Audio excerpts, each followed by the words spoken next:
On the 11th day of Christmas, my true love gave to me a Q&A, get ready with me, and a cup of tea. Look, they can't all be great, okay? You guys hold me to such a high standard, it's almost unfair. I'm scrolling TikTok at 3 a.m. because my nervous system's too fucked to go to sleep and I feel too anxious to put my phone down. Is that why I'm having an existential crisis? There are always gonna be a million other things you could have decided to do. I'm broken.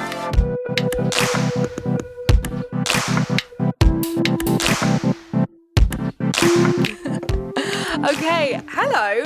It is Tuesday, day 11. You might be like, what is this setting going on? If you're listening on audio, have a little peek at the video right now, okay? It is 8:02 in the morning. I am behind. If you know anything about me, by the way, I'm getting ready, which is what I'm going to explain. If you know anything about me, it is that I love to be organised and prepared, okay? I love to be prepared. I'm an organised gal. Podmas is teaching me to get things done kind of on the fly. In an ideal world, if I was doing a regular podcast, I would have episodes ready 5 days before they went out. Podmas, because I'm making episodes every day, I can't do that. And so last night I was laying in bed thinking, how am I going to get episodes batched tomorrow? How can I get more done as well as edit an episode and get it out and do all the promo for it on Tuesday? And I thought, habit stack, okay? Back to James Clear, Mr. Atomic Habits. Stack things you want to do on top of things you already do. And so I said to myself, okay, what do I already do? Get ready in the morning.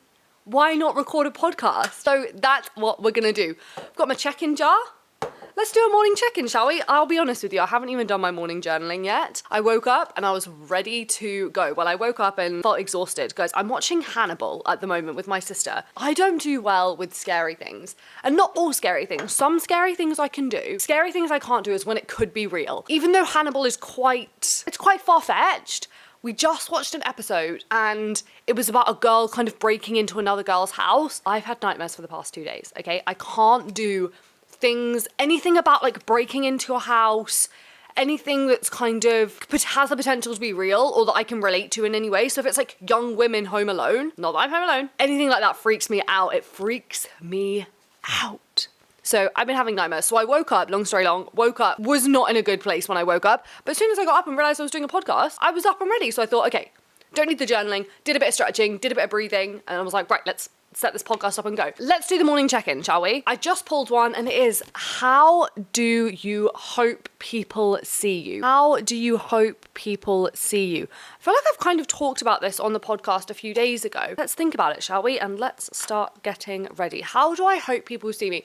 I would really love for people to see me as the type of person who is really committed to living a big life. I would like people to see me as someone who lifts people up. I said this recently, but I would love for people to leave me, not forever. I would really like people to kind of leave interactions with me and think, damn, like I feel fundamentally better, or they feel inspired or kind of ready to do bigger things in their life. I want people to leave me better than they found me in every interaction, and that really guides like the type of person I want to be. I hope people feel that way about me, and I kind of strive to be that type of person. So I hope people feel that way, and I hope people feel that. I also want people to see me as someone who is just constantly striving to be happier and live like an aligned, full life. Like I want people to see me as a positive person, and not even positive as in happy all the time,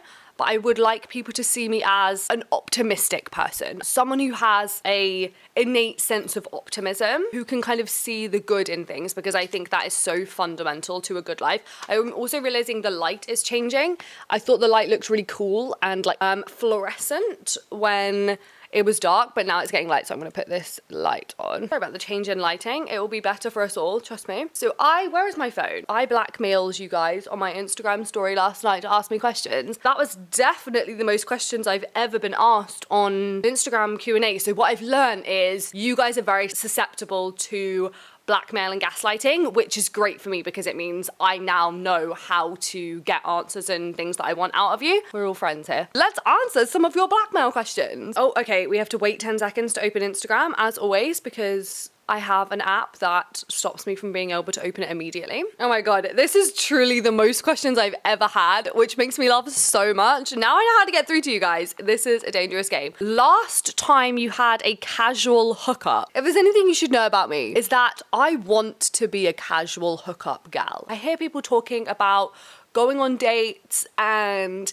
having rosters and just like learning things about themselves and what they like. And in theory, I actually love the idea of it. I think like casual sex or just not having sex with the intention of like getting married all of the time is such a good way as a young person to kind of figure out what you like. Because what I think is crazy about sex, God, this is turning into long story long already. The thing about sex is we all want it, we all crave it, we all want to have more of it, we all want it to be really good. And yet, we're not really allowed to talk about it, and we're not really allowed to talk about what we like or what we want. We're not really supposed to want it. We're not really supposed to want to have it. And so it's this kind of taboo thing, especially women, we're not allowed to have a lot of it. And if we do have a lot of it, it means we're like sluts and seen as less in the eyes of society, but not my eyes, like fuck society. But I think it is like casual sex, I think, can be such a good way to learn things about yourself and what you like. I want to be a casual sex gal. And it's not even that I'm not, it's not that I need to be in love to have sex, but I'm just not a dater. And not because I don't agree with Tinder and I just want to meet someone organically. Like, come on, it's the 21st fucking century. And I like the idea of Tinder. I think it's a good way to kind of vet people before you meet them. Because if you meet someone on the street, you know their name and what they look like. Whereas if you meet someone on a dating app, you already know quite a lot about them, or I mean, you know the things they want you to know about them. But I'm pro dating app. I'm just lazy, okay? And I just find it so much effort. If you know me in real life, you know that I really do try and spend as little time on my phone as possible. So much of what I do is on my phone. But Tinder to me feels like another social media app. Whenever I have Tinder or a dating app, it's literally become social media for me. And I find myself scrolling it in the same way that I do a social media platform, and that's just not good for me. Long story long, the last time I had a casual hookup, guys, the last time I had a casual hookup was probably when I was in my late teens. But the last time, if you're asking me the last time I had sex, we're trying to be more brand friendly here, okay? So I'm gonna try and not swear. Up until this point, I feel like I have sworn, I can't even remember because it comes so out of my mouth. I wanna be brand friendly. I want We're All Like Other Girls to be brand friendly on YouTube and on this platform at least, because we want brand deals, girls. We want the brand deals, okay? So from now on, we're gonna do brand friendly points. Every time I manage to catch myself swearing, we're gonna create a brand friendly points tally, and then hopefully brands will see that and be like, damn, this girl is incredible and brand friendly. Let's give her loads of money and sponsor her. So long story long, last time I had a casual hookup, a very long time ago. The last time I had sex, brand friendly points, was when I was with Casper the Ghost, and that was probably July was the last time I saw him of 2021.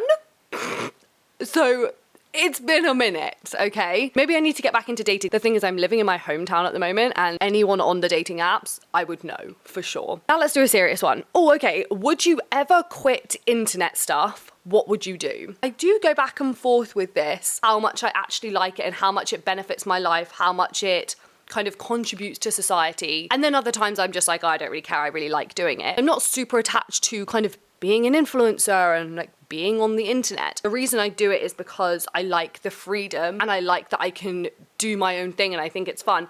If there were other opportunities that allowed me a lifestyle that I really love without being on the internet, 100% I would give it up. What would I do instead? Do you know, this is not Hannibal related, but I have considered like studying psychology. I really love the human brain, human behavior. I think studying the subconscious mind and just like basic psychology as a personal interest has really helped me, and like going to a therapist has helped me. So I think if I was ever going to do something else in a kind of more traditional field, I think psychology would be the direction I would go. The only thing that puts me off is to build yourself as a career as a psychologist or therapist or in that realm. It takes such a long time. You know me, commitment issues. Do I want to commit myself financially and kind of time committed to such a long course of study? I'm not sure, but I think that's definitely been in my mind right now. And I've been thinking about like, what would it look like if I did study something more traditional? I've never been to university, so I think that would be interesting. I just don't know, I have this limiting belief that I'm too old and I would be surrounded by 18-year-olds and I'm not sure if I would like it. but maybe it would be another growth experience for me. The worst place you visited in the United States. This is a good one. I loved the US, and I think I pick the places I go quite intentionally. Like there's always a checklist of things that I need a place to have before I even consider going there. Good food options, like good vegan food options, a fun culture, like fun young culture. Do you know, a really good hack if you want to find somewhere that's kind of young and fun? I always look at co-working spaces, not because I want to go and work, but if a place has lots of co-working spaces, I often find it has a very fun alternative working environment, and I find there's a lot of people kind of working in cafes, lots of people doing non-traditional careers, and I find that really fun. So I don't go to a lot of bad places because I do pick the places that I go very intentionally, and I already kind of have quite a strong idea of what the place is going to be like before I get there. The worst place if I had to pick is probably LA, just because I loved all of the other places I went to, and the thing about LA is I want to like it. One, I just don't feel safe there. LA was the place that I felt least safe. I had a bit of a traumatic experience happen the first time I went to LA, and I wonder if that's tainted it. But even before then, I just don't feel super safe in LA. Another thing is the public transport system is so bad. I love getting public transport, going to a new place and just getting on public transport, exploring the city. I find so fun. Like London is amazing for that. New York was so incredible for that. I felt so safe on public transport. It was so easy to navigate. LA, it just isn't. Like every time I got on public transport, I felt like I was fighting for my life. And because of that, I just didn't feel like I could explore it in the same way. I think in LA, I would need a car. So LA was probably my least favorite place to go to, but I want to like it. I'm going to take a break from makeup and answer some questions and have my cup of tea because one, I don't want my cup of tea to go cold. And two, how do people think of articulate answers and do their makeup? This is insane. Things you do that you don't post online. This is funny because I was having a coffee with my friend Anna yesterday. I said to her I go to a yoga studio and she was like, I didn't know you did yoga. You never post that. Yoga. I go to yoga 3 ideally times a week, sometimes 4, sometimes a bit less. But I love yoga. Yoga is my thing. And I said to her, I'll just regurgitate the answer. I was like, some things you don't have to post online and some things are just for you. Also, I think it's important to remember that the internet is very intentional. One would assume that everything you post online is super organic and just your natural life and you just post everything about you. But we forget that there are parts of people's lives that they keep private. Yoga for me right now has just never really made sense to share as a part of my brand. And I think it's nice to have things for yourself. So I do a lot of yoga. That's something that you probably wouldn't know about me from being online. I also cook a lot.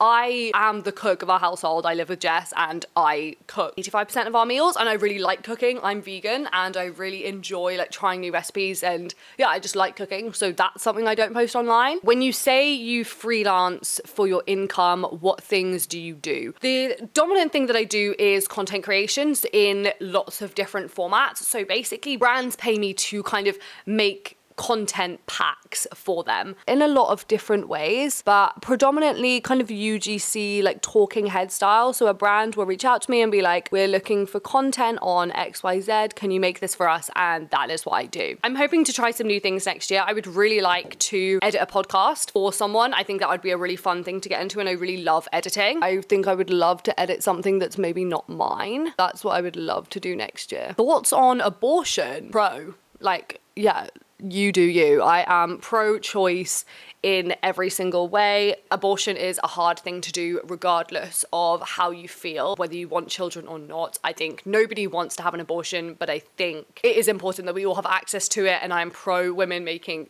decisions about their own bodies. You do you, babe. Okay, what are you reading? Your favorite books this year? Great question. So I'm currently reading Acts of Desperation. I did just start it, which is about kind of a toxic love affair. I've only just started it, but it seems really good. The style of writing is absolutely stunning. So I'm really excited to read that. My favorite books this year, let me go on my Goodreads and see some of the books that I've labeled 5 stars this year. That'll be interesting. Guys, I really did not hit my reading challenge for this year. I set myself a goal to read 30 books this year.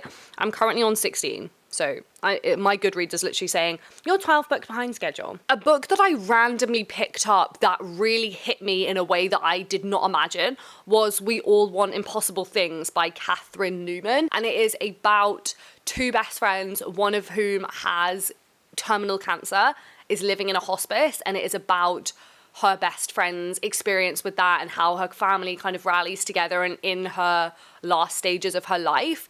And it is stunning. It took me 3 days to read. I just read it in bed every night, and every night I had to go to the bathroom and like blow my nose because I was sobbing so much. It was the book that gave me the biggest feeling of, wow, what are the important things in life? What really is important? What should we be prioritizing? What will matter at the kind of end of your life? That was stunning. Another book that I randomly picked up that I really love is Sorrow and Bliss by Meg Mason. I picked that up randomly. It was about a lady with severe mental illness and how she kind of navigates the world, and the kind of illnesses that she described and the way that she felt I really, really resonated with. The way that the author, what was her name, Meg Mason, kind of depicted the acute details of mental illness were just astounding to me. Like, I have never felt more like, oh my God, is she talking about me? I loved Fourth Wing, which is a new fantasy series that has come out. The second one has come out and I haven't read it yet because I don't want to buy a hardback because I drop hardbacks on my face and I just want it in a physical copy. I don't want to buy it on my Kindle for some reason. Anything else? Margaret Atwood, I read the sequel to The Handmaid's Tale. I studied The Handmaid's Tale in school, and so I was really excited to read The Testaments, which is the sequel, and I loved it. I thought it was so good. Yeah, that's some really good books that I've read this year. Are you dating? No, I do not date. I really feel like I should, and I think maybe when I move to my next place, like I said, I'm living in my hometown at the moment and it is just not the vibe. So I don't think I will date while I'm here, but when I move to my next place, perhaps I will. Worst time you got your period randomly? That is the funniest question. The thing is, I'm not really a random period kind of gal. Like, I track my periods on an app, and so I kind of know. I also have this very clockwork level body reactions to my period. A few days before my period, about 3 or 4 days before, I don't get like PMS in terms of like an angry, some people just get like really frustrated at everything. I don't get that, but a few days before my period, I will become very emotional. So I will randomly like start crying at an advert, or I'll feel really emotional at a song that I've listened to 1,000 times before and never felt emotional about. And then I'll be like, am I about to go on my period? And I'll check the app and I will be. So I very, very seldom randomly come on my period because I like to know when I'm gonna come on my period. Scariest thing you've ever done and the outcome? Definitely, I think the scariest thing I've ever done that has had like the biggest outcome and kind of the biggest influence on me, I guess there's two actually now I'm saying it. The first one is, if you're listening to this just on audio, the reason I'm kind of being slow and maybe not talking at the same cadence is because I'm doing my makeup and I'm doing my mascara currently. But like I said, you should watch this one for sure. The scariest thing I've ever done, number one, is go traveling for the first time. I flew to Thailand at the age of 19. I broke up with my boyfriend, who was the love of my life at the time. I still feel as though he was kind of the one who got away, but it was the most important thing I ever did because it kind of started me on the trajectory of this life. It's where I learned about remote working. It is where I learned about myself. I've been traveling ever since then. And so that was terrifying, but in a really fun way. And I mean, the outcome is I now live like this, the way that I live. The other thing I think was investing in myself and my career. Like I started with an MLM in my business, and even though I wouldn't recommend that as a path, that was so terrifying for me to invest and kind of choose myself for the first time. And I think that was the first time I really took agency over my life. Up until that point, I'd always kind of been like, what am I doing? I'm just kind of floating around, working menial jobs. And that was the first time in 2020 where I kind of took the reins of my life and was like, no, do you know what? I'm gonna give this a shot. But it was terrifying. And yeah, I guess the outcome now is I am freelancing and just sitting in my living room at 8:32 doing my makeup, talking to a podcast. My friend Lottie said, do a Myers-Briggs deep dive into yourself, accurate/not accurate/changes over time. I'm gonna save that for a full episode because that will be really fun, but I think that'll be really long and I need to read up my old ones because I recently did the test for a different podcast episode and it was different to what it's always been. So I will do that as an episode. Plans after Podmas. I'm going to continue the podcast. I'm going to have a few weeks off to, I just think, reconnect with what I want to do with the podcast next. I'm going to keep doing it and I just need to figure out like what direction to go next with it. Like, do I want the podcast to be the entire We're All Like Other Girls brand, kind of like Call Her Daddy, like the podcast is Call Her Daddy? Or do I want it to kind of have multiple facets and do I want it to be kind of a meetup thing? Do I want to run events? Do I want it to be product-based? Do I want it to be service-based? Do I go kind of like membership, Patreon community and create exclusive content on Patreon or a different platform? Yeah, so definitely going to continue it on. But in what facet, I'm not sure yet. I'm just figuring out what I think the best next direction will be after Podmas. But the podcast will continue and like episodes will continue to go up, just not every day, thank the Lord. Strangest American lingo / terminology you picked up during your tour. What do I think is weird? Do you know what I think is weird? That you guys call, or not you guys, but American people call biscuits, like their version of like biscuits are almost like scones, which is so bizarre to me. Like they're like cakey, thick things that they put gravy and stuff on, which is just so bizarre because to us, a biscuit is like a ginger nut or a hobnob or a bourbon. And like a biscuit is like from a packet, like the thin things from a packet that you dip in your cup of tea. I didn't learn that this year, but I was reminded of how strange biscuit is. This is a good one. Dream sponsor for We're All Like Other Girls. Okay, so sponsorship is a very weighted topic. As someone who works in marketing and content for a job for other brands as well as myself, I think people are becoming more and more susceptible to promotional influencer kind of brand deals. And there are so many brand deals that almost put me off, especially when I'm scrolling things like TikTok. When I see someone promote a product and it's paid, it almost becomes invalid because I think they're just being paid for that. There are a few exceptions to this, like a few creators do it so well and it's so, you can tell the products are so aligned in their life. And so for me, I would only have like a brand sponsorship and kind of go down that monetization route with brands. I know I made a joke about being brand friendly and I do want to do that, but I want it to be brands that, and I know everyone fucking says this, not brand friendly probably.